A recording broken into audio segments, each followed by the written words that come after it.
দেখুন, আমার তো কিছু বলার নেই। যা করবেন আমাদের প্রশাসন করবে, পুলিশ করবে, এবং আমার দলকে আমি আবেদন রেখেছি, তাদের ওপরে ছেড়ে দিয়েছি এই মুহূর্তে। আমি আগে তার কাজটা করে উঠি, তারপর বাকি জিনিস আমি বোঝার চেষ্টা করব। আমি শুধু শুনছি এর কথা, ওর কথা, তার কথা, কিন্তু আমার মনে হচ্ছে এদেরকে যেন শো করে আমার আসল লোক যে তাদেরকে যেন লুকিয়ে না রাখা হয় কোনোভাবে, সেটা যেন দেখে পুলিশ, আর আপনারাও যেন দেখেন। আমি সেই আবেদন আপনাদের সবার কাছে রাখছি। এই বাবলু যাদব এটা কি চেনা ছবি আছে কোনোভাবে? বাবলু যাদবকে চিনতেন আপনি দিদি?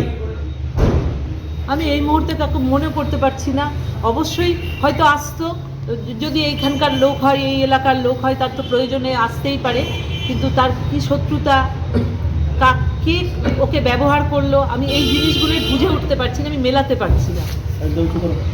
এখনো পর্যন্ত পুলিশের যে ভূমিকা দেখছেন তাকে আপনি দেখুন, সন্তুষ্ট তো হওয়ার কথা নয়। আমি তো চাইছি অতি দ্রুত সমাধান হোক। এর কেন এত ধীরে চলছে আমি জানি না। তার পেছনে তাদের কোনো ভালো রয়েছে নাকি? আমি আশা করব আমাকে 1-2 দিনের মধ্যে যে আসল দোষী তাকে বার করবে।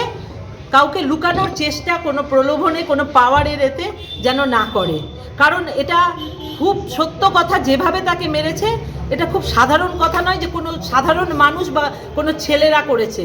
যারা করেছে তারা তো অবশ্যই অপরাধী, কিন্তু যাদের মাথা থেকে এসে এই জিনিসটা হয়েছে তাদের ধরার আবেদন আমি রাখছি। আসল লোকগুলোকেও বার করুক, এদেরও ধরুক, এবং সাথে সাথে আসল যারা আছে তাদেরকেও বার করুক। আপনি কি জানাবেন, দিদিকে জানাবেন?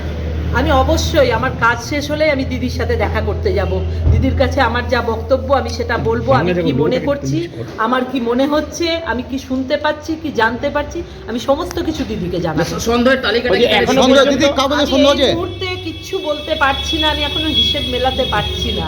আমি এখনো বুঝে উঠতে পারছি না যে আমার সেই মানুষটা নেই।